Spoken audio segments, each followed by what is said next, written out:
All right, Hare Krishna. This is our continuing the Bhagavad Gita portion of our Bhakti Shastri course. This is section number 18 in the course of the Bhagavad Gita. And today we're continuing. We've had a couple of weeks off, so we're picking up where we left off in chapter 9. Today we'll be doing verses 11 through 24. It's an important chapter, chapter 9, so we're going a little bit more slowly through this one. And because the main topic here is pure devotion. We talked about the yoga ladder, which had elements of bhakti in it, and also contributes certain elements to pure bhakti. But and then we talked about various types of mixed bhakti along with the pure bhakti. And here we're going to focus much more just on the ananya, it's called, or kevala, or just bhakti that has no ulterior motive, nor does it have any ulterior method. Those are the two types of things that block that. We talked about persons that worship Krishna for something other than to please him, had some ulterior motive or desire to be fulfilled. And we talked about those who were free from that, but they also continued to be attached to their methodology. We're talking just about, we're going to here in this section, we're going to hear precisely what that looks like, the method of bhakti. So we're starting with text number 11, and it's an important component of the pure bhakti is kind of negatively referred to here in this verse. It's the translation is, "Fools deride me when I descend in the human form. They do not know my transcendental nature as the Lord of all that be."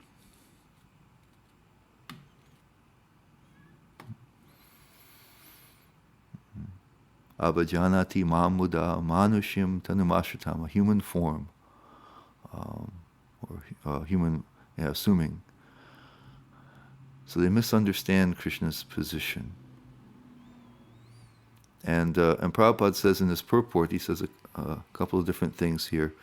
He says, from the other explanations of the previous verses in this chapter, it is clear that the Supreme Personality of Godhead, although appearing like a human being, is not a common man.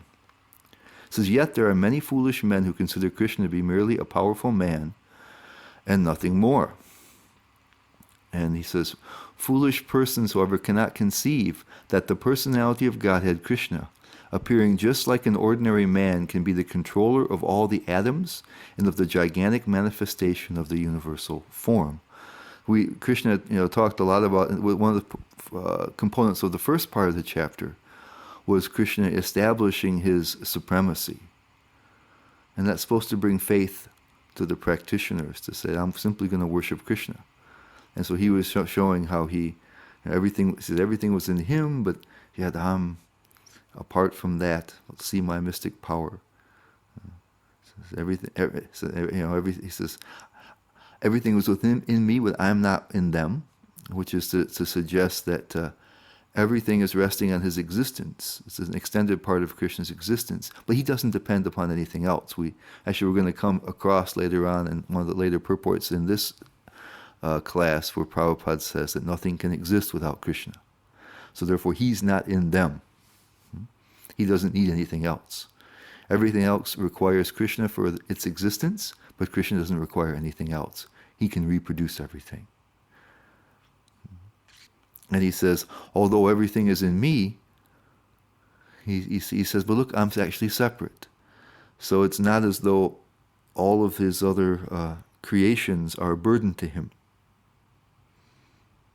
He's just sitting there on the chariot, standing there in the chariot with Arjuna. All these different universes are controlled by him and expanded by him. But he's not taking his attention. It's not a burden for him. He's not freaking out with all this kind of multitasking. We mentioned in Inisha Upanishad how his creations are perfect. So he expands himself in various ways to handle the management of various things. He has expansions that handle all the management of the universes and all that sort of stuff. So he's free.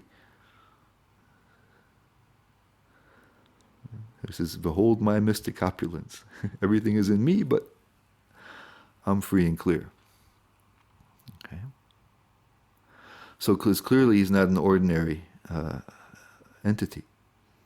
He's the most extraordinary of entities. But people are confused.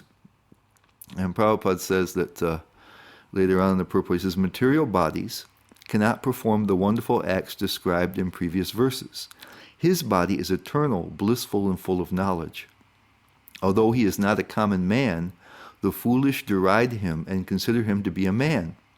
His body is called here Manushim because he is acting just like a man.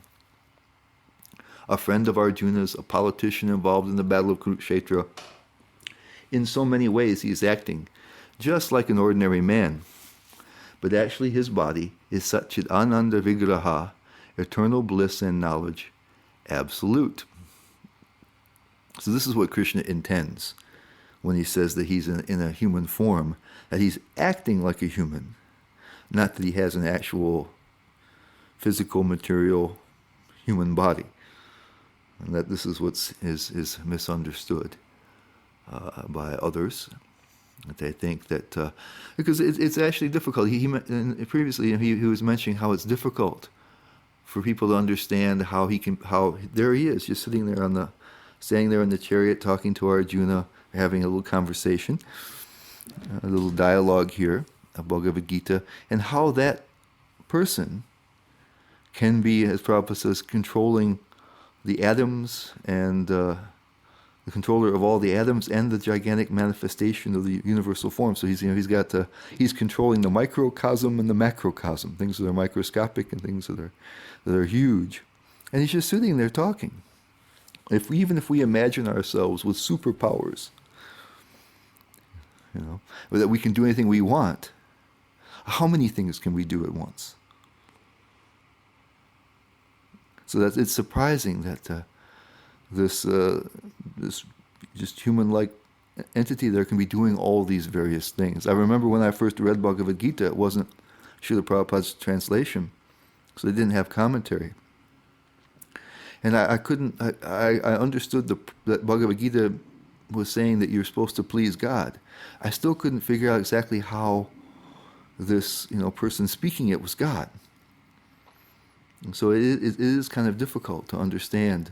People will sometimes, when they hear how Krishna is the source of everything and how he said in chapter 7, everything's resting on him like pearls on a thread, to think of the great power that's being manifested and manifesting things and controlling things and maintaining things and being all pervading. He says is a unmanifest form that's spread everywhere. It's easy to think that that's the most significant thing,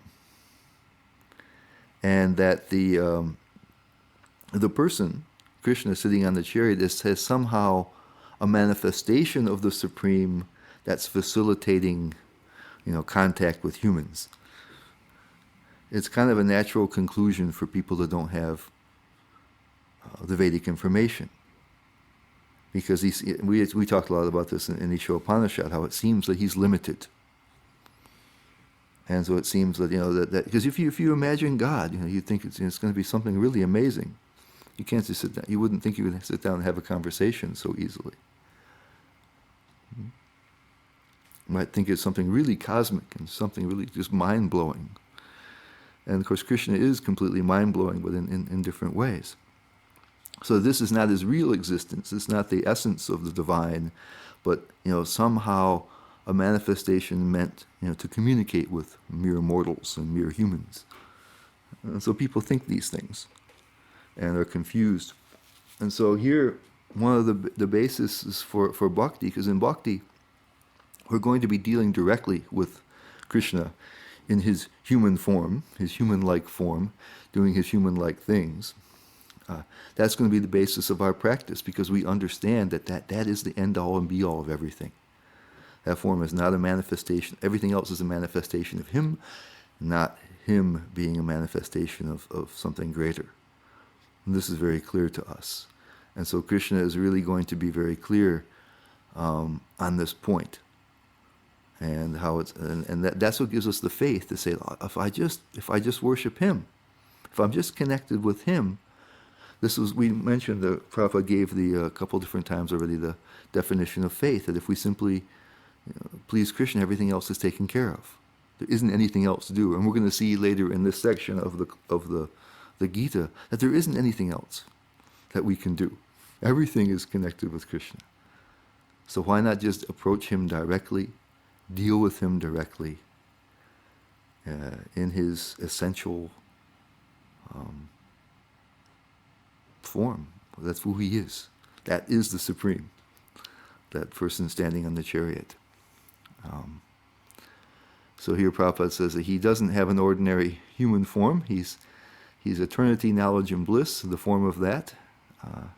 He mentioned in chapter 4 that he comes through his own internal nature, that his body does not deteriorate. He mentioned that. He has a spiritual form.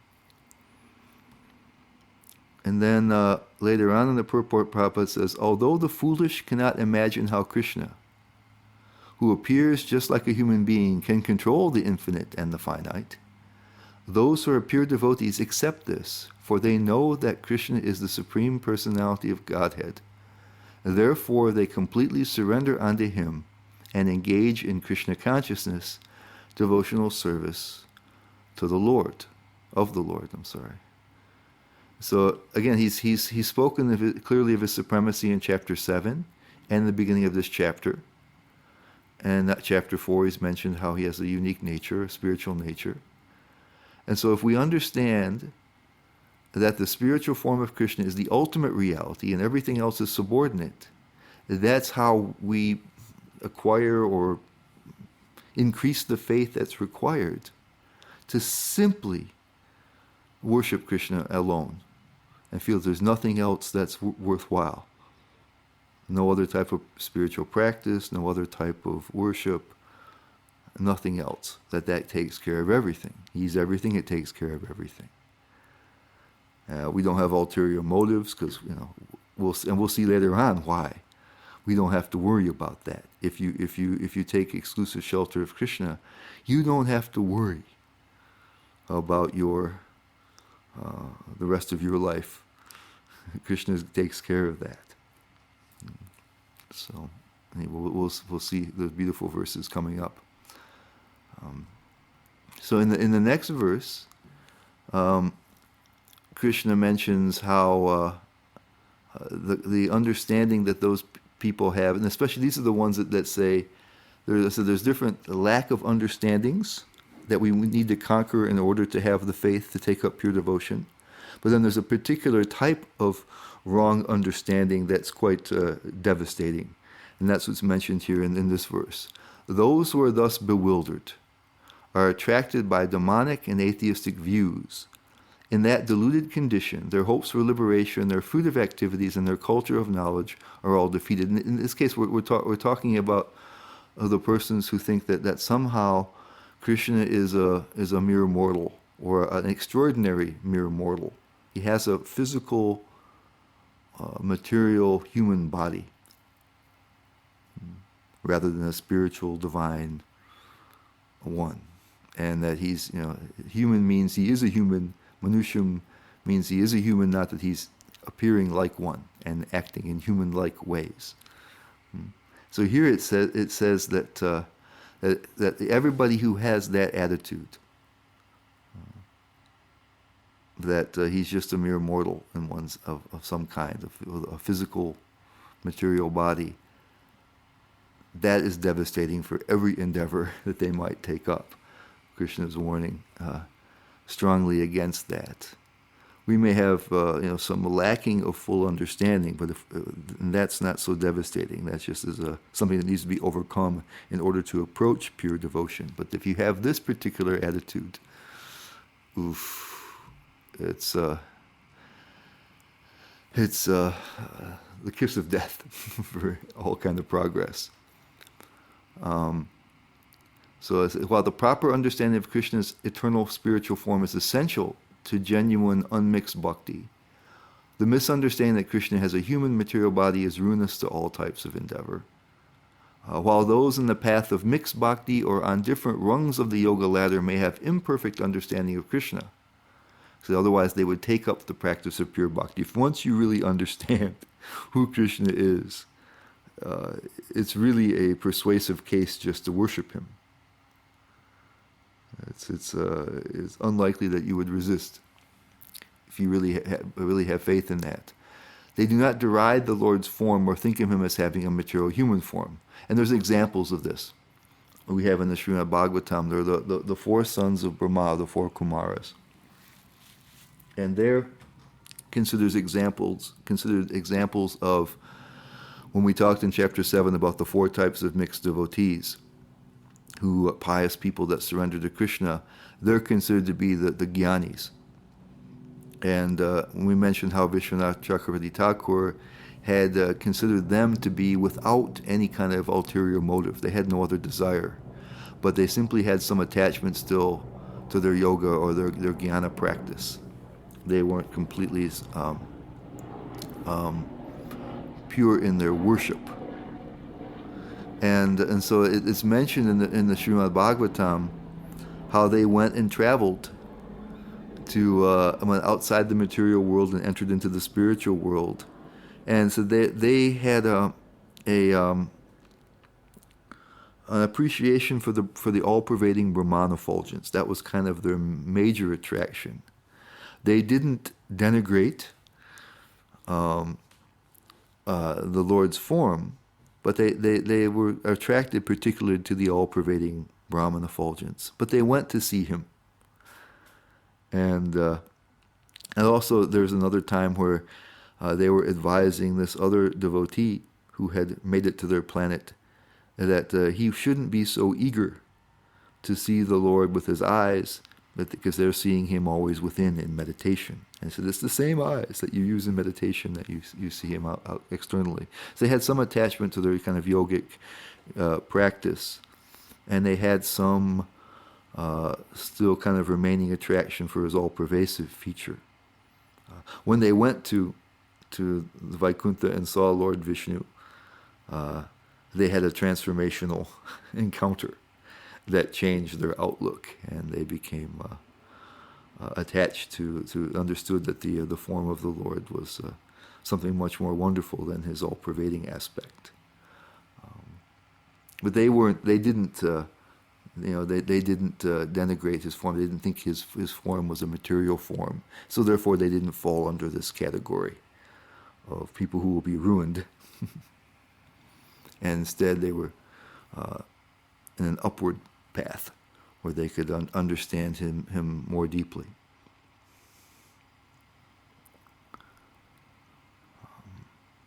In the purport here, Prabhupada says, there are many devotees who assume themselves to be in Krishna consciousness and devotional service, but at heart do not accept the Supreme Personality of Godhead, Krishna, as the absolute truth.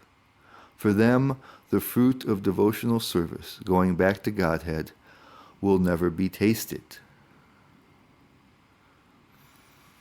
And then he says, in other words, persons who mock Krishna are to be understood to be demonic or atheistic. As described in the 7th chapter of Bhagavad Gita, such demonic miscreants never surrender to Krishna. Therefore, their mental speculations to arrive at the absolute truth bring them to the false conclusion that the ordinary living entity and Krishna are one and the same. With such a false conviction, they think that the body of any human being is now simply covered by material nature, and that as soon as one is liberated from this material body, there is no difference between God and himself. This attempt to become one with Krishna will be baffled because of delusion.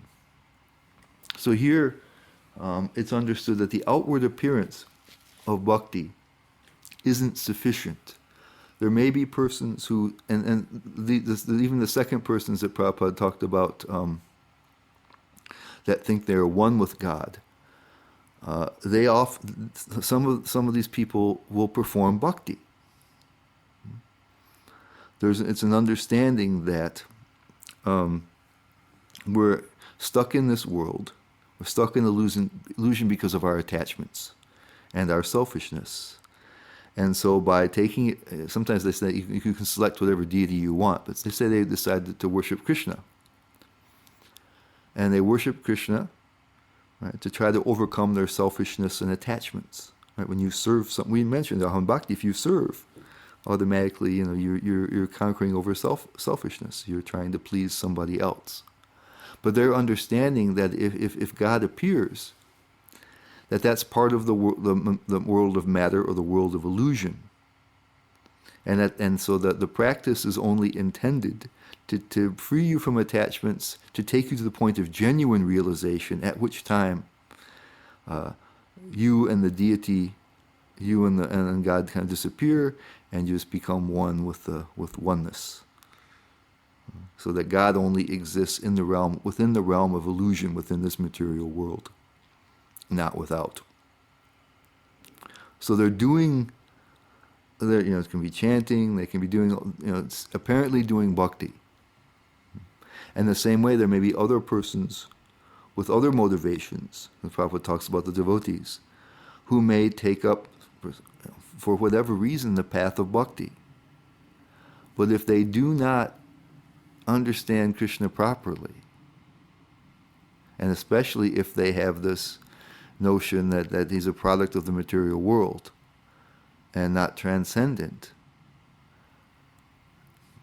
but it doesn't work for them. There has to be the proper understanding and attitude in order for the bhakti. So bhakti is not just the actions, not just the procedures, not just the service, but it has to be done out of a proper understanding and with the proper attitude. So Prabhupada talks, and Krishna mentions 3 different types of people here that are ruined by this wrong attitude. Those who are moga karmana, baffled in fruitive activities, moga jnana, baffled in their knowledge, and those moga asha, who are baffled in their hopes for liberation. And so the moga asha, Prabhupada and the other commentators say that those are apparently devotees, people who are practicing devotional service, but they have the wrong attitude. So it doesn't work for them. Those who otherwise are people who are, we're going to see here in this next part of the purport, Prabhupada says, similarly, those who are engaged in fruitive pious activities, so that's the moga karmana, and I think I looked in the purport, and the way it's written, it says, similarly, those who are engaged in fruitive pious activities, and who are ultimately hoping to be liberated from this material entanglement. So that sounds like this. It's one sort of person, somebody who's engaged in fruitive pious activities, who is hoping to be liberated. But I think what was really intended there was to have it be written as, similarly, those who are engaged in fruitive pious activities and those who are ultimately hoping to be liberated from this material entanglement will never be successful either, because they deride the Supreme Personality of Godhead Krishna. Because in the verse and in the commentary of others, they mention these 2 other types of people: those who are trying to engage in pious activities, karma. We mentioned that in order to be successful in karma or jnana or any other type of yoga, there has to be some tinge of bhakti. And so if there's the opposite in there, the Swami says, deriding or disbelieving in the Supreme Personality of Godhead, in His transcendence, that has the opposite effect. Just like you need a little bhakti to make it work. If you have kind of inverse bhakti or negative bhakti, then it's going to make it fail. And so there's 2 types. There's the people who are karma. They generally want to go to the heavenly planets, and the jnanis want liberation. So I really think that it was intended that That instead of being a person who was engaged in fruitive activities and hoping for liberation, that there were those who were engaged in fruitive activities, and then the others that are hoping for liberation, the karmis and the jnanis there. So I think that's how it was intended. And then Prabhupada mentions why. Why people have this particular harmful misconception about the Lord. In some ways, it's just difficult to comprehend the Lord, so it takes some time to understand. It's a difficult concept. I don't think anybody could come up with it. If you were trying to dream up something, I don't think you could dream up the proper understanding of God. It's just too far out. And so people who speculate, they have never come to that conclusion before. But there's a reason why they come to that one particular one. They don't want to have a person who is the supreme. And so Prabhupada says this way. He says, people jeer at Krishna because they are envious of the Supreme Personality of Godhead. Their destiny is certainly to take birth after birth in the species of atheistic and demonic life. Perpetually their real knowledge will remain under delusion, and gradually they will regress to the darkest region of creation. We're going to see where Prabhupada gets that last part from. There's a verse later on. There's a chapter called The Divine and Demonic Natures, and we're going to see where Krishna says that happens. But he gives the cause of that. Says that they're envious. And so everybody, Prabhupada explains, in this world has a tendency to want to be somebody. We may have, depending upon our abilities and our situation, we may have, different levels of aspiration. But if we could, almost everybody would really be somebody special. There's the philosopher Jean-Paul Sartre, the French philosopher, said that everybody thinks that they are the protagonist in this world, right? In every novel, he says there's a protagonist, and everybody else are supporting characters. And there's one world here, but we all think we are the protagonist. It's our life, And so, what we do not want is there to be one individual that's just the top of everything.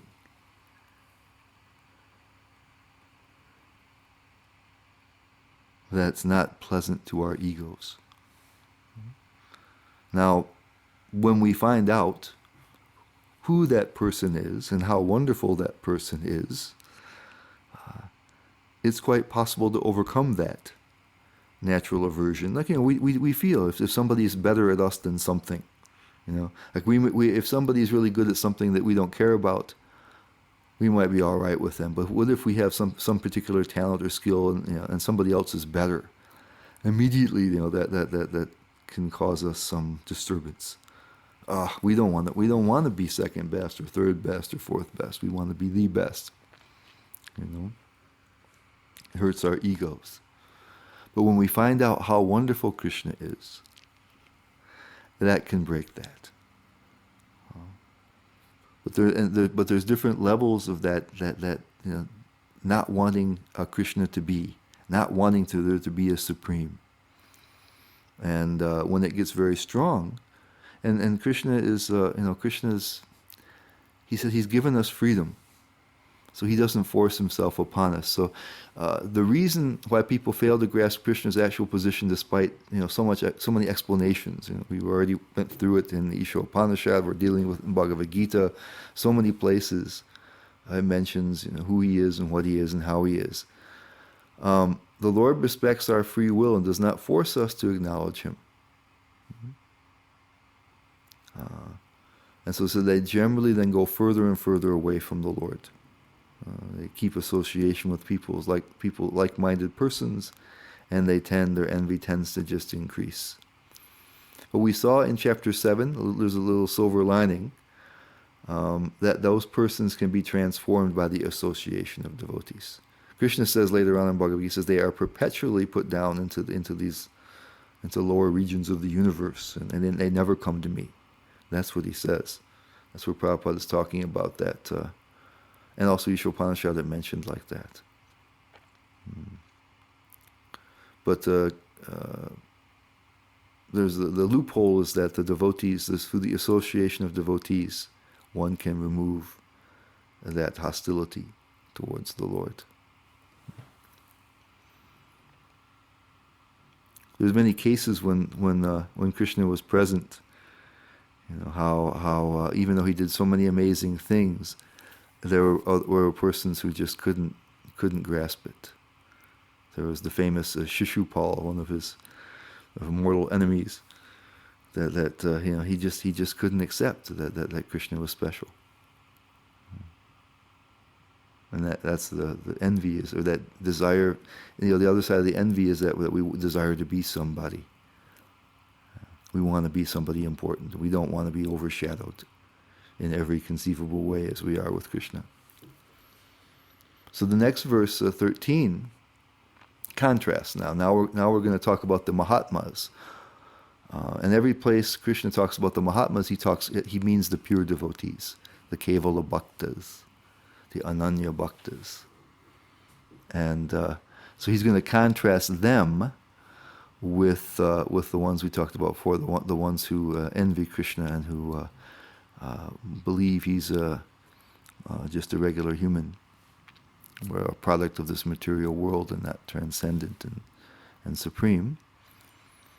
It's a Mahatmanas tumam parta devim prakritim ashrutaha bhajantyananya manaso gyatva bhutadim avayam. So this is if we have the right understanding of Krishna.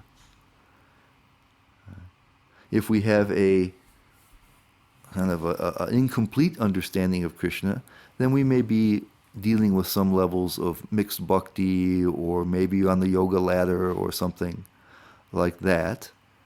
But if we have if we have the really offensive wrong understanding, then we're in trouble. But if we have the proper understanding of Krishna, then it says O Sanaprita, those who are not deluded, the great souls, are under the protection of the divine nature. They are fully engaged in devotional service because they know me as the Supreme Personality of Godhead. Original, it's Adim is the Sanskrit word, and Avyayam, inexhaustible. So for them, it says they're Ananya Manasa. They're fully dedicated. Prabhupada is fully engaged in devotional service. Because all the different doubts are gone now. There are so many paths laid out, spiritual paths laid out, even in the Vedas. What should I do? Arjuna was confused in the beginning. What is supreme? Is there a supreme? What is the nature of that? But when they understand that Krishna, in his human-like form, is the supreme, is everything, then one can have the faith to simply dedicate oneself to his service. It's quite a logical conclusion at that point. So in the purport, Prabhupada says, in this verse, the description of the Mahatma is clearly given. The first sign of the Mahatma is that he is already situated in the divine nature. He is not under the control of material nature. One can become free from the control of material nature as soon as he surrenders his soul to the Supreme Personality of Godhead. And then Prabhupada mentions this in chapter 7. Such a Mahatma or great soul develops through association with other Mahatmas, pure devotees. He mentioned that those four mixed devotees, the four Sukritas that surrender to him, they can be raised to the pure platform through the association of devotees. He repeats that here. That's how you get it. You really want to get that faith. That's where it comes from people who already are connected with Krishna.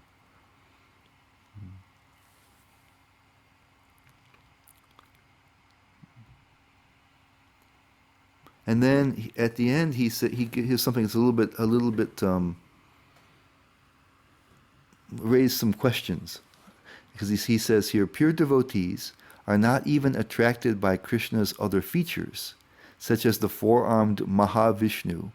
They are simply attracted by the two-armed form of Krishna. There's a little bit of potential of misunderstanding that there. And so I took a look at it. This particular part comes from Vishwanath Chakravarti Thakur's commentary on verse 11. This is verse 13. But part of what Vishwanath Chakravarti Thakur says, some people, he gave a different type of minimization of Krishna's form. It isn't the one that's that's so harmful. But he mentioned that some people think, because generally it says the avatars of the Lord appear as portions of Mahavishnu, who's the form of the Lord that creates the world with four arms. But Krishna is different. So he says, Vishwanath Chakravarti Thakur says that some consider that the human-like form of Krishna is a partial expansion of the four-armed Mahavishnu, because other avatars are like that, when in fact the opposite is true. Krishna is the source of Mahavishnu. The devotees of Krishna know that he is the Swayam Bhagavan and know that there is no higher worship. So we understand that Krishna is there are so many different expansions and forms of the Lord, so many Vishnu forms and so many different avatars, but that Krishna is the source of them all. And that when he appears, it's a very special revelation. And in the Srimad Bhagavatam it says that he is the Bhagavan Swayam, or the Swayam Bhagavan, the most essential manifestation of the Supreme, or he is the Supreme. Everything else is a partial manifestation. Every other avatar or incarnation or expansion is a part of him or a part of him, he says. So if you want to deal with the highest possible revelation, it's Krishna in his human-like form. We won't talk so much here about why that is. The main reason is that it allows. We'll cover this a little bit more in chapter 11, where Arjuna sees the universal form of the Lord, and then his friendly relationship with him is momentarily disturbed. So Krishna, in a more human form, says is less intimidating. And so just like Krishna and Arjuna are having this nice little discussion, he's relatable. And the service becomes very sweet in that way. So it's a special revelation that says Krishna says that when people understand my power and majesty, that because they feel that he's so much beyond them, that their love is actually reduced by that. And so he said when he's very sweet, as he is in the form of Krishna, and he kind of hides his power, then it's possible to have a sweeter, more intimate, close relationship with him, and that's what he relishes. The other thing, though, that could be misunderstood about this verse is that it's not proper to worship any of the other forms of the Lord, and those devotees would not be pure devotees. But we have a couple of examples.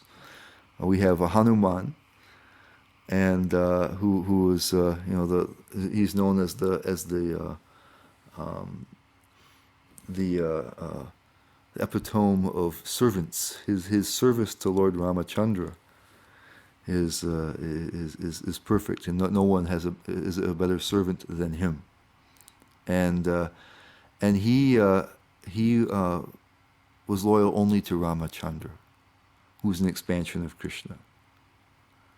And also one of the associates of Lord Chaitanya, who were followers of him, also was a worshipper of Ramachandra. His name is Murari Gupta. And Lord Chaitanya tried to get him to chant the Hare Krishna mantra instead of Ram, Ram, Ram, and he was unable to do it. So there are those persons who are attached properly. That's their position, to worship all the different forms of the Lord have worshipers and devotees. And if that's your thing, that's perfectly fine. They're pure, they're wonderful. But we just know that that those who are worshippers of Krishna know that that is the ultimate revelation and have no attraction for others.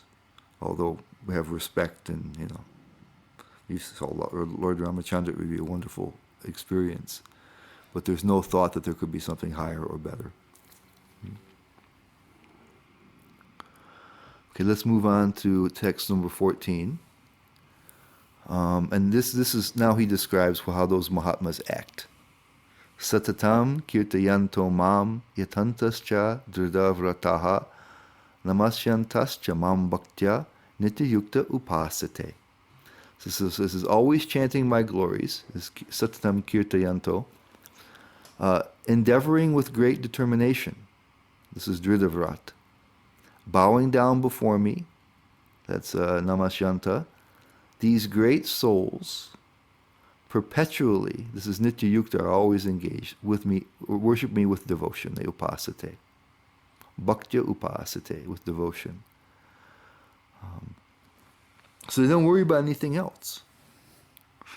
They're not doing the meditation.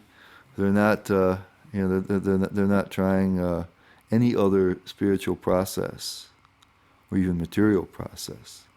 They simply deal with, okay, you're everything, the source of everything, the sustenance of everything. You're it. So let me just worship you directly. And so this chanting, either you chant the Lord's name or you discuss about Him. There are so many scriptures that detail His activities at different times and places. You discuss with others about Him. So you speak. The word, well, let's look here. It says, let's look in the purport a little bit. Prabhupada says, the Mahatma is always engaged in different activities of devotional service. It mentions that Kirtayanto. As described in the Srimad Bhagavatam, hearing and chanting about Vishnu, not a demigod or human being. That is devotion. Shravanam, Kirtanam, Vishnu, and Smaranam, remembering Him. Such a Mahatma has firm determination to achieve at the ultimate end the association of the Supreme Lord in any one of the 5 transcendental relationships, or rasas. To achieve that success, he engages all his activities, mental, bodily, and vocal, everything in the service of the Supreme Lord, Sri Krishna. The other acharyas, commentators say that the word cha, when it says Satatam kirtayanto mam yatantas cha, indicates that not just the chanting, but all the other processes of devotion. And Prabhupada is kind of confirming that in his purport, mentioning the hearing, chanting, and remembering. There's a famous verse in the Bhagavatam with 9 processes, and so Prabhupada is mentioning the first 3 of those. And so all the different processes are implied there. Kirtanam is just mentioned prominently, but the other ones are suggested there by the word cha, and then Prabhupada says, in devotional service there are certain activities which are called determines. This is the dridavrat, the firm vow or determination, such as fasting on certain days, like the 11th day of the moon, Ekadashi, and on the appearance day of the Lord. All these rules and regulations are offered by the great acharyas for those who are actually interested, great teachers, in getting admission into the association of the Supreme Personality of Godhead in the transcendental world. So there are other certain austerities and things that people go through as part of the practice. Those are mentioned, implied by the word dritavrat, or the determined vow, or just like he just said, determination. How does Prabhupada translate it? Dridavrat, which is with determination, a firm vow or a firm resolve. It means. So then he, in text 15, he mentions there is now going to be mention of 3 other types of mixed bhaktas that we haven't seen before, and this is done as a way to contrast. And you see, so the highlight here is the pure devotion. But we see that people can engage in devotional activities with the wrong conception, which is fatal to their progress. Then we see how they engage, what kind of devotional activities they engage in when they have the correct understanding. And now we're going to see some that it won't be fatal, but they don't have the clearest conception. And so therefore they're mixed instead of pure, and their success is a little bit less. It's not quite as good. So he's going to contrast the Mahatmas, the pure devotees, with these other sorts of mixed devotees here, which he's calling them Jnana Yagyena, those who are cultivating knowledge. Or the yogya is that sacrifice, using kind of the sacrifice of knowledge, you could say. And so he says, others, this is Krishna saying in 9:15, who engage in sacrifice by the cultivation of knowledge, worship the Supreme Lord as the one without a second, ekatvena, as diverse in many, pritatvena, bahuda, and in the universal form, vishvata mukham, the universal form. And there's the ekatvena in oneness and pritatvena in duality. There's a little tension here that'll be important for our understanding of this mixed bhakti as opposed to pure bhakti, and also how we've been talking about how we can be conscious of Krishna all the time through awareness of his energies. We're going to hear about that more in the next chapter. We've heard about it already a lot in the 7th chapter, and some here in the 9th chapter, how we see everything being connected with Krishna. And that helps us to remember him, that the yogis had to withdraw their attention from all the senses in order to focus on the spiritual part of existence. But we see even the material part is connected with Krishna. We see it connected in a certain particular way. There's an interplay between oneness and difference. Our philosophy is that achintya beda beda tattva, the inconceivable simultaneous oneness and difference.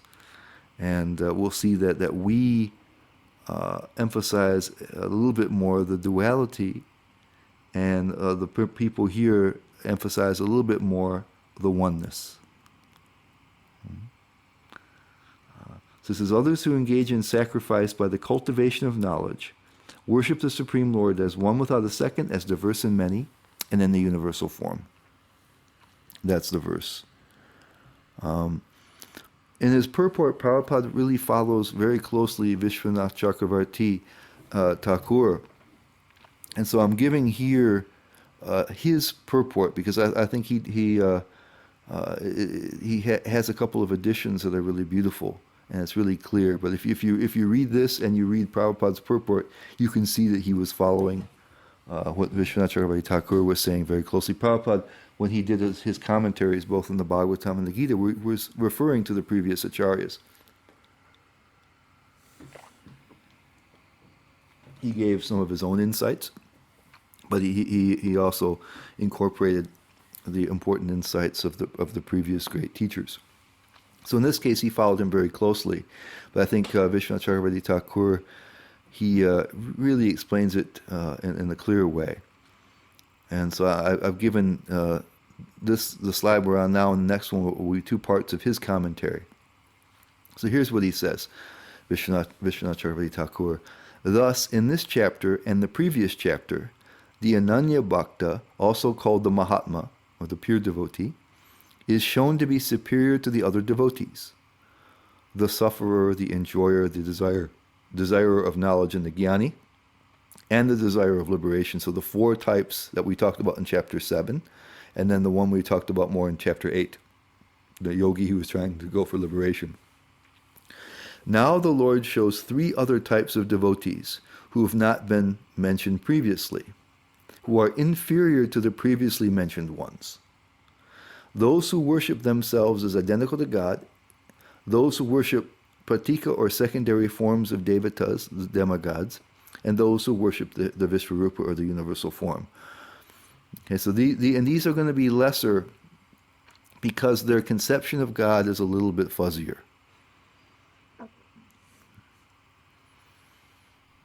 than these others, ones who are worshiping Krishna more directly. There's a little bit more indirect in their worship. And then the rest of his commentary says, according to the tantric idea, one who does not identify with the deva or the demigod cannot worship that demigod. And he quotes from one of he says, na devo devam archayet.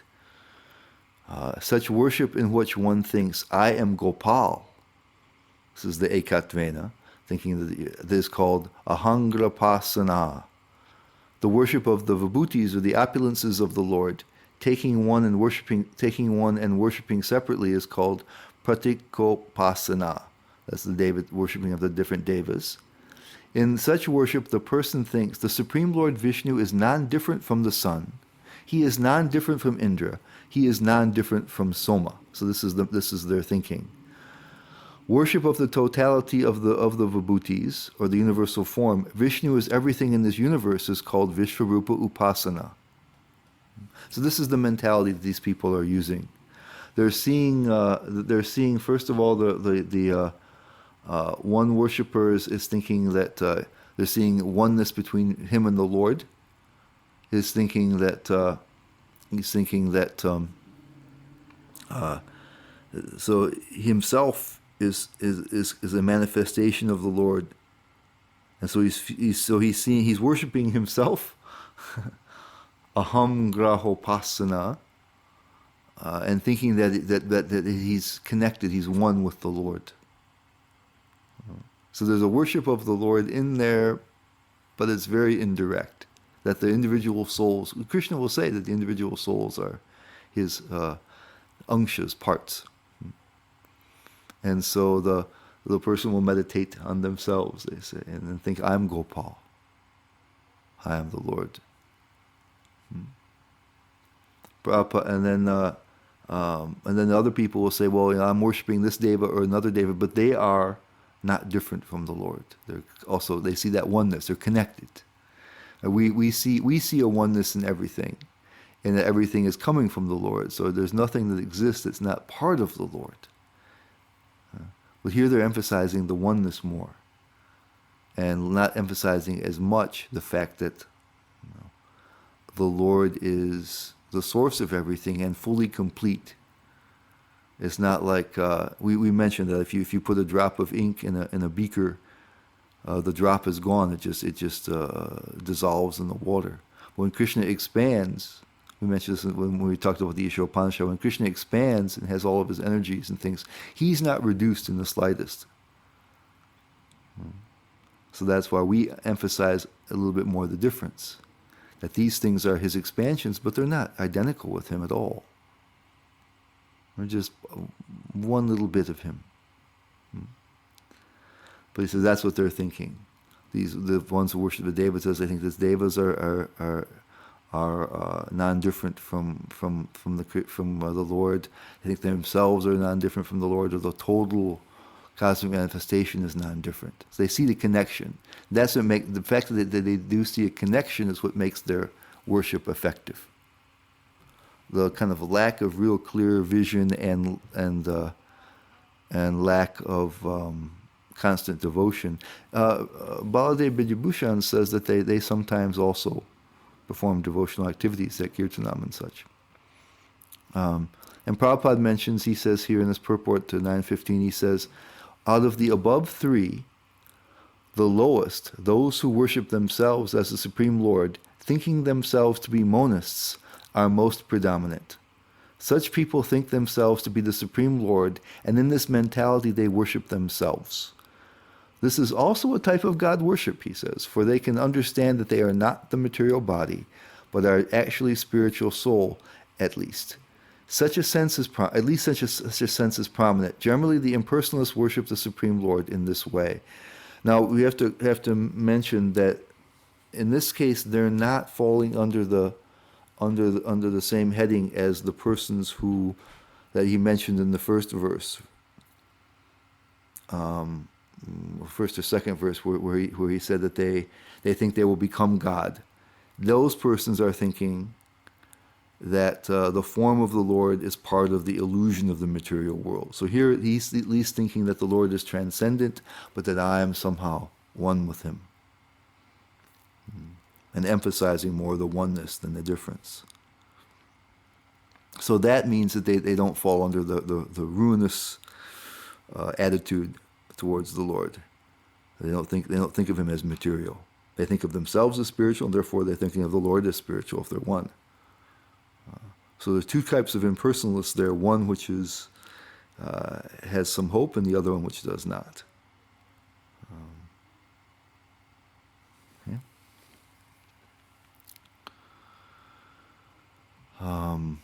Bhagavad Vibhushan explains that these three types mentioned in this verse sometimes may perform kirtanam or other devotional practices, but their primary practice is this jnana yogya, where they're thinking of themselves or their other worshipable objects as one with the Lord.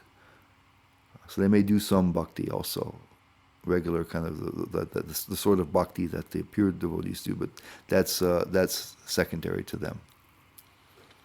And according to Vishwanath Chakrabarti Thakur, these devotees, because they know that Krishna is the Supreme Lord, at least to some degree, they attain liberation.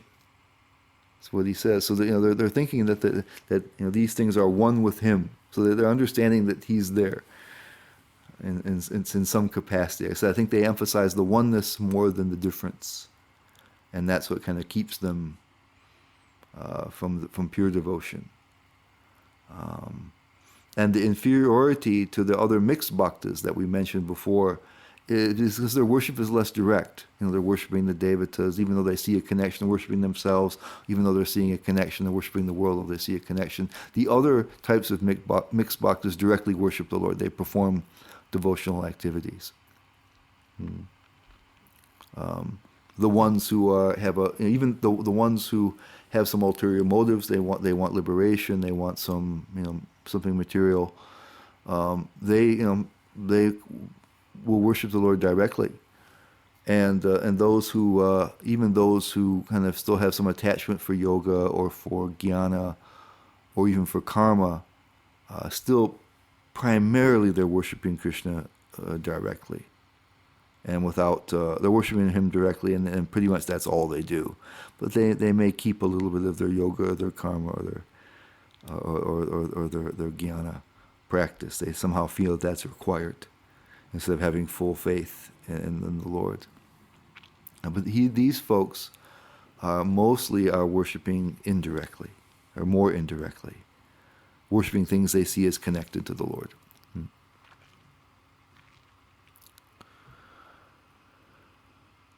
And then here there's 3 verses, and it's 16. It's 4 verses: 16, 17, 18, 19.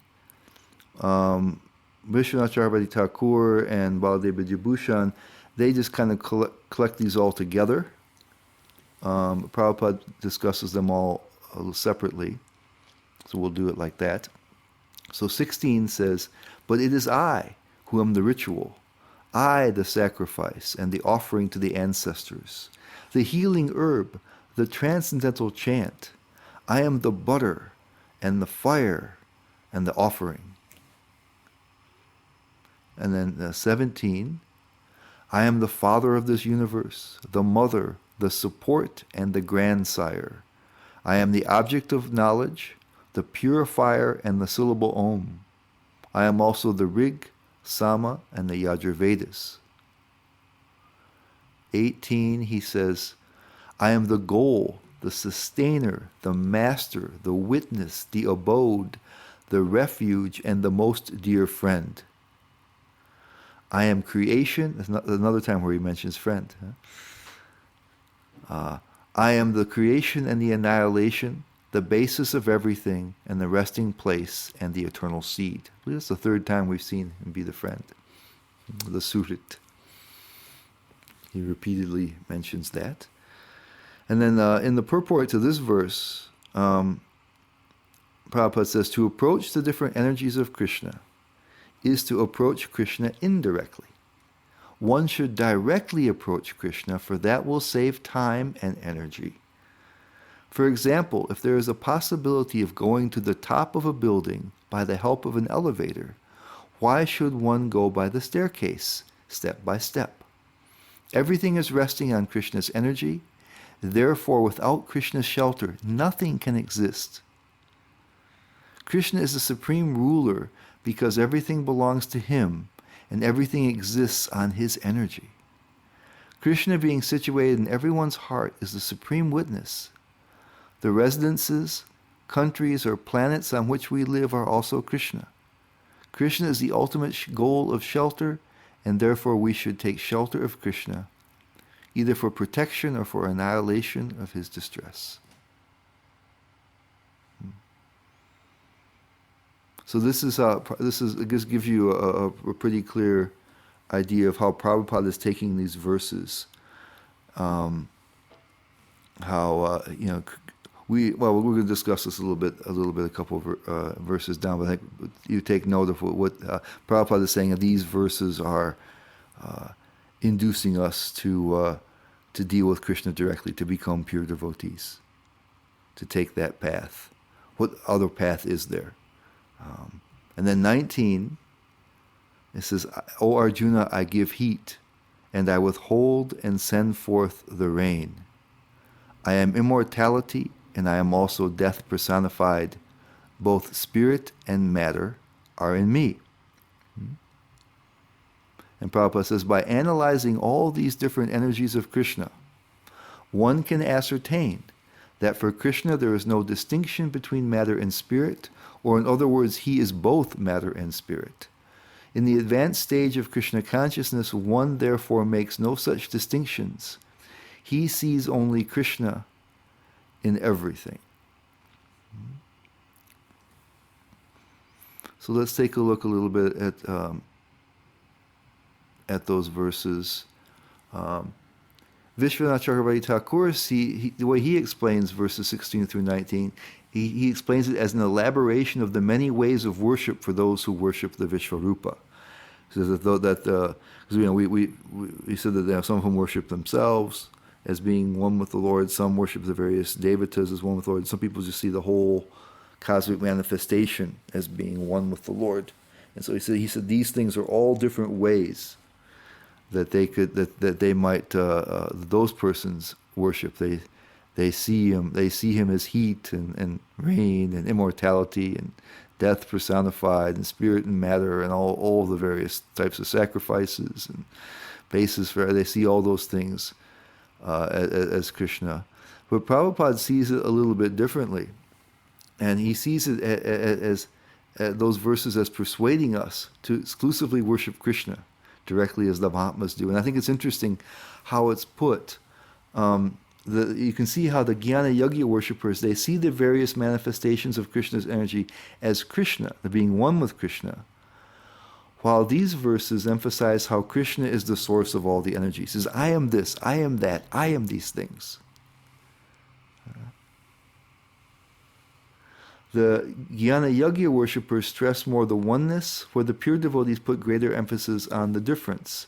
My spiritual master has kind of condensed a purport from Prabhupada where he says essentially, it's kind of paraphrased. Prabhupada says, everything is Krishna, but Krishna is different from everything. Or nothing is different from Krishna, I guess that's how it goes. Nothing is different from Krishna, but Krishna is different from everything. So this is the tension between the oneness and the difference. And the oneness, of course, is that everything is Krishna's energy. And so if we look at everything, and the devotees also do that, we should see everything as Krishna's energy. But we don't worship everything, because we see everything as only a tiny portion of the Lord's energy. So as when Prabhupada was talking before, how nothing can exist without Krishna. This is how we understand. That's how he's different from everything else. That he has. How does he say? He says everything is resting on Krishna's energy. Therefore, without Krishna's shelter, nothing can exist. He is the supreme ruler because everything belongs to him and everything exists on his energy. And we talked about in Isha Upanishad how he's complete. That there is this entity who's fully complete. expands and manifests so many other things and remains complete. So people may think that Krishna and all of his expansions taken together, might be the most significant thing. That's seeing everything. But we understand that the most integrated thing is Krishna himself, because if you took everything else away, Krishna could create them all over again. So they're not necessary. So it's not like Krishna and all of his expansions are complete, but Krishna himself is the most complete. He could make it all different if he wants. And he could make it again and again and again. So if you want to look for the highest level of integration, it's Krishna's form, not the whole manifestation. So people who emphasize oneness are more on the side of that the totality of everything is the most complete and most integrated. But we take it that Krishna is unique. Everything else that exists is resting on him. If you took him away, everything else would disappear. If you took everything else away, he would remain and could do it all again.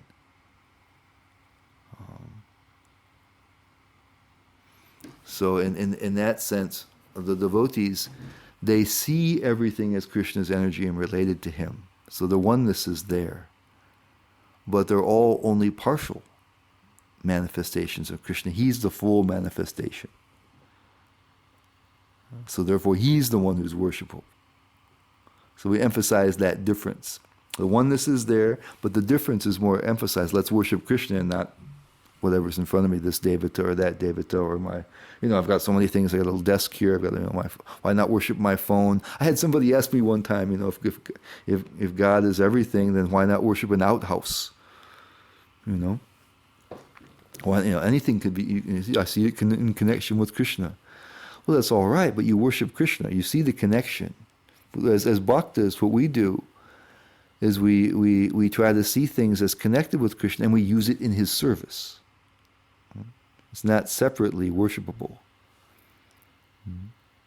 We see the connection, we see the oneness, but we emphasize the difference.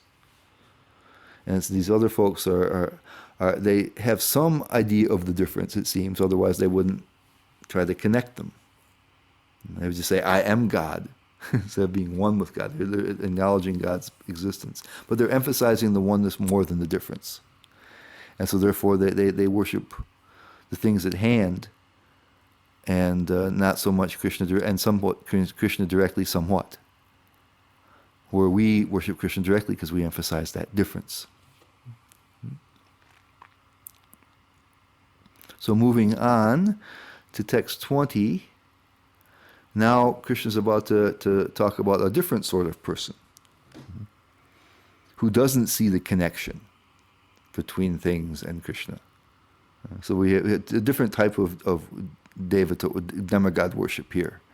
We talked about the demigod worship amongst those jnana yagyas people, and they saw at least the connection. They say, well, this demigod is a manifestation of Krishna. This one's a manifestation of Krishna. This one's one with Krishna, and they worship him with that connection in mind.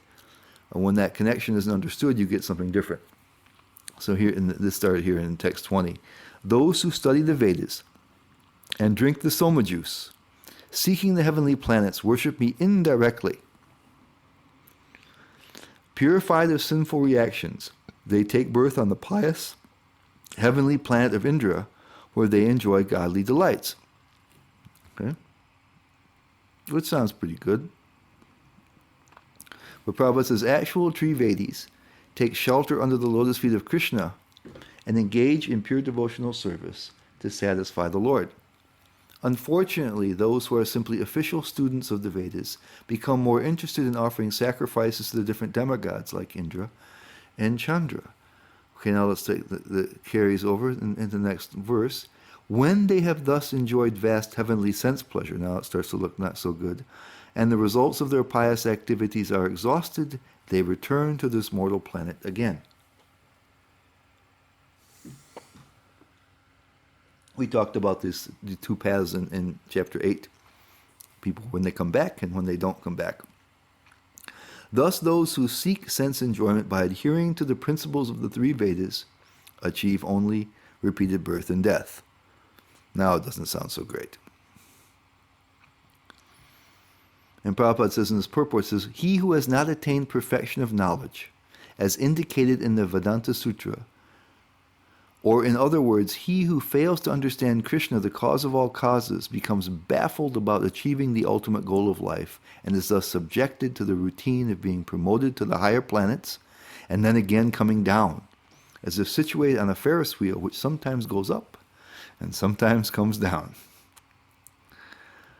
And in text 22, now we're contrasting those persons with the Mahatmas, the pure devotees. But those who always worship me with exclusive devotion, meditating on my transcendental form, to them I carry what they lack, and I preserve what they have. It's a very famous verse here, Yoga Shema. Prabhupada translate yoga as requirements here, and Shema as protection. And I just quoted the whole purport here, Prabhupada's purport, because it's really, it's a beautiful and kind of a little bit esoteric, but really wonderful purport. And then I also took Vishwanath Chakravarti Thakur's, who takes a little bit different view, but it is also beautiful in its own special way. Because it takes kind of, it's beautiful, we'll see how it goes. Let's look at Prabhupada's. He says, one who is unable to live for a moment, this is really deep realization of really intense bhakti here. One who is unable to live for a moment without Krishna consciousness cannot but think of Krishna 24 hours a day. Being engaged in devotional service by hearing, chanting, remembering, offering prayers, worshipping, serving the lotus feet of the Lord, rendering other services, cultivating friendship, and surrendering fully to the Lord. These are the 9 processes. We saw Prabhupada mentioned the 3 of those 9 earlier in the purport, Shravanam, Kirtanam, Vishnu, hearing, chanting, remembering. He gives them all of them here.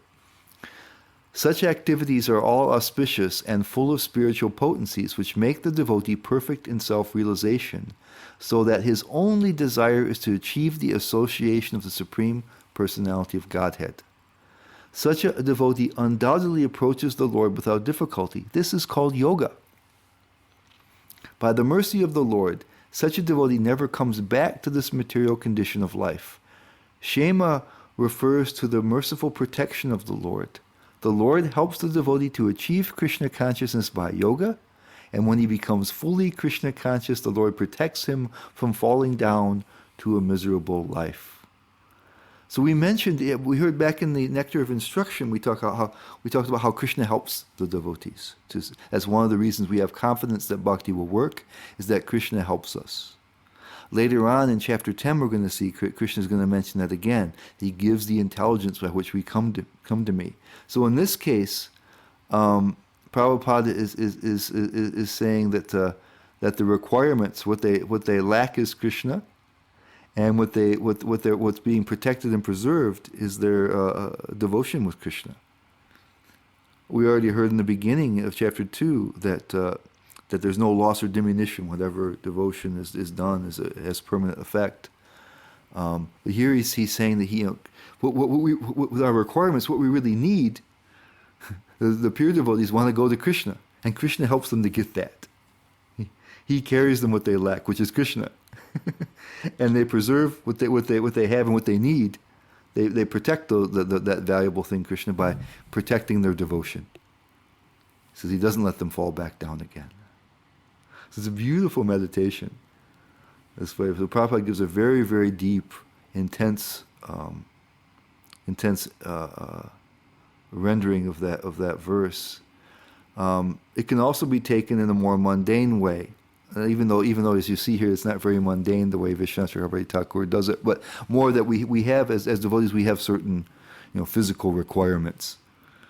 Because those who are worshiping the devatas, we mentioned in chapter 3 how you have to perform some kind of sacrifice, because we're receiving everything from the devatas, and we have to show some gratitude for that and appreciation. So sacrifice is required in order to receive the necessities of life. Prabhupada mentions, that we perform sacrifice in order to get the necessities of life. So Vishnu Chakravarti Thakur takes it more in that sense, that somebody is simply performing bhakti, how they're going to survive, and so so in one sense he's talking about something more mundane. Prabhupada's talking about attaining Krishna. He's talking about our material necessities, but the way he puts it is also very beautiful, and shows Krishna's nature. And so Vishnu Chakravarti Thakur, his commentary is in the form of Krishna speaking something extra. This is he's revealing Krishna's mind.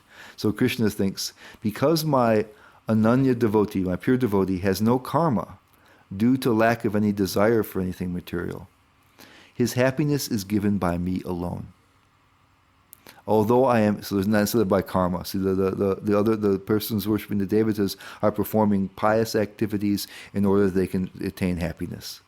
So he says they don't have any karma, so no pious activities are there to come for them, to result in happiness for them. Although I am indifferent to all else, I have great affection for my devotee. This is the cause of my bearing responsibility. As well, one should not say that in giving the burden of their maintenance to their worshipable Lord, the devotees show lack of love.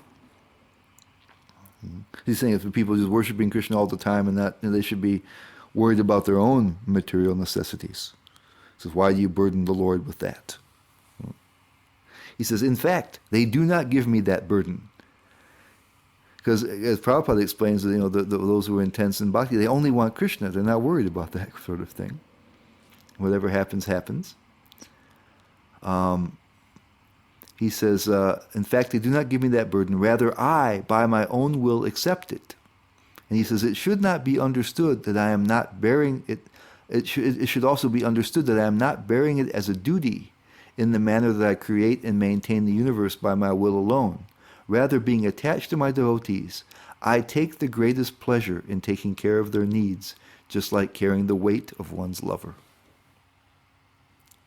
He also, otherwise, he mentioned how the head of the family, feels happiness. It's not a burden for him to provide for his loved ones. That's how Krishna feels.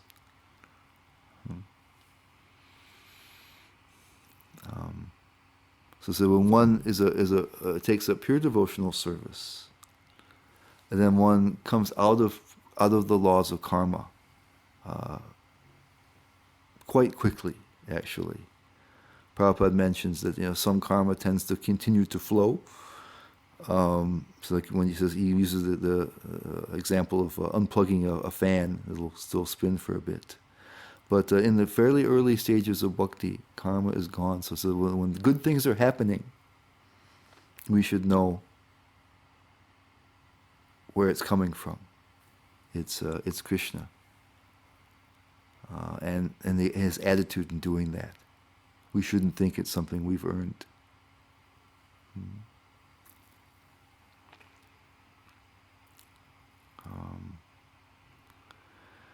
And I thought I would just mention the opposite side of that, because sometimes unpleasant things happen to us. And there's this beautiful purport in the Srimad Bhagavatam in the 10th canto. It's a very famous verse, 14th chapter, 8th verse.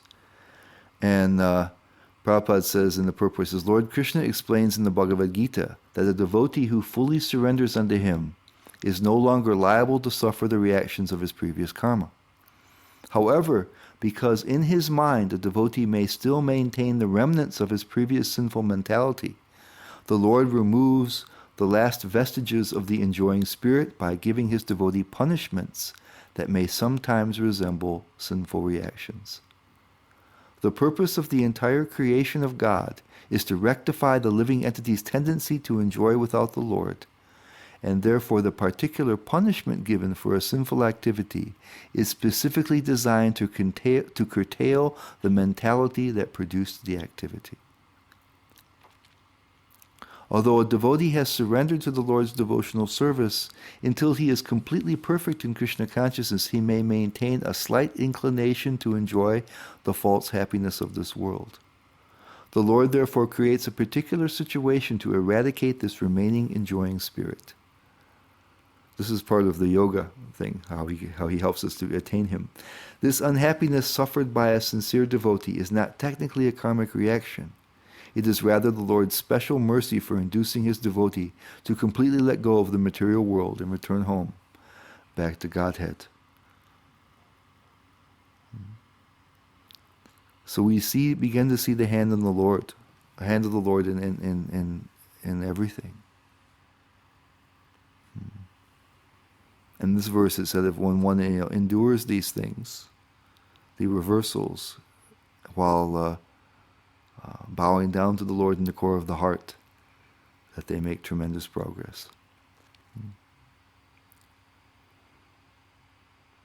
So again, we see that everything can take place by the Lord's mercy. One can receive one's sustenance, and one can receive the Lord's assistance in attaining Krishna. So there's no need for any other processes.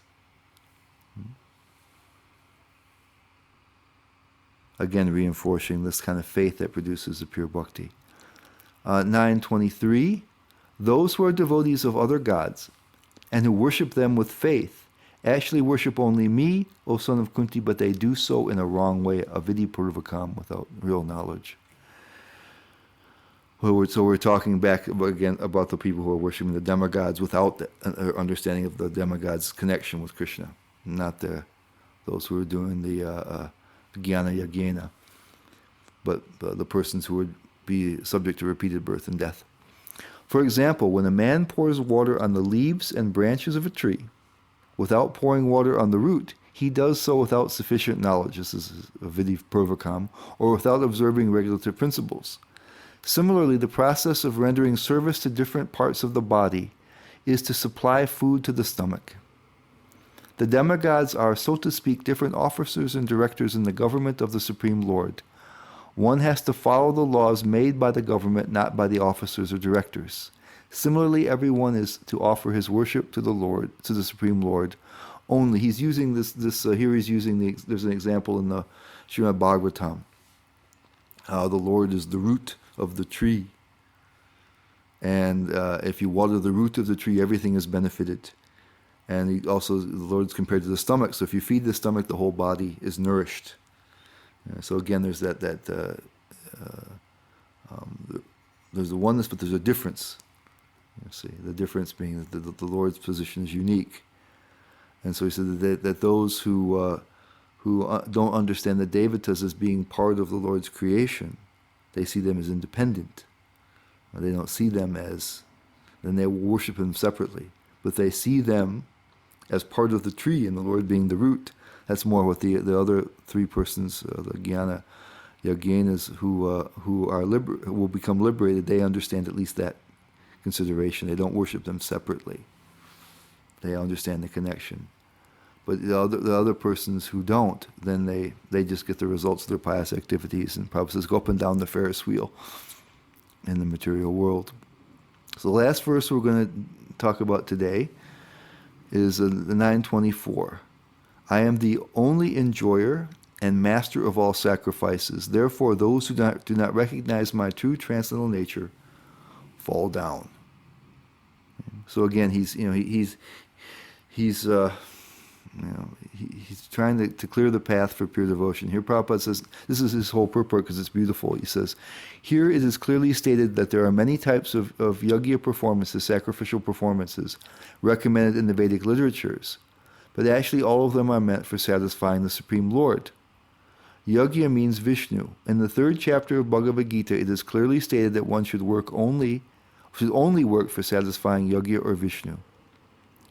The perfectional form of human civilization, known as Varnashrama Dharma, is specifically meant for satisfying Vishnu. Therefore, Krishna says in this verse, I am the enjoyer of all sacrifices because I am the Supreme Master. Less intelligent persons, however, without knowing this fact, and Krishna has mentioned that he's the enjoyer of all sacrifices previously, Less intelligent persons, however, without knowing this fact, worship demigods for temporary benefit. Therefore, they fall down to material existence and do not achieve the desired goal of life. If, however, anyone has any material desire to be fulfilled, he had better pray for it to the Supreme Lord, although he says parenthetically, although that is not pure devotion, and he will thus achieve the desired result. So the last slide here we have is unlike the Jnana Yogya worshippers, those who worship the demigods in the wrong way do not understand that the demigods are not independent, but rather are manifestations of Krishna's energy. So they understand the connection, even though they're worshiping the demigods, and that leads them ultimately. And they put a little bhakti in it, leads them to liberation. Whereas those who think of the devatas and don't see the connection between the Supreme Lord, don't know this is the Supreme Lord, perhaps even, then they go back to the cycle of birth and death. And so in here, in these verses, and in this verse, and also those previous ones, he's given a detailed explanation of the claim he said in chapter 4. He says everyone follows his path in all respects. So whatever kind of sacrifices, any kind of rituals, any kind of worship that's out there, either directly or indirectly worships Krishna. He set it up. He mentioned previously how he's the one who gives the results.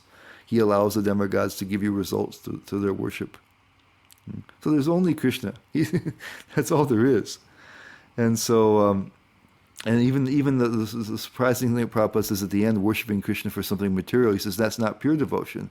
But we already saw before from Vishwanath Chakravarti Thakur that at least they worship Krishna directly and consistently, and they have either a chance to be in association with devotees that will make them pure devotees themselves, because they'll understand a little bit more deeply, or even those persons get liberation. So it's much better than worshiping even if you have material desires, better to worship the Lord than devatas or any other type of worship.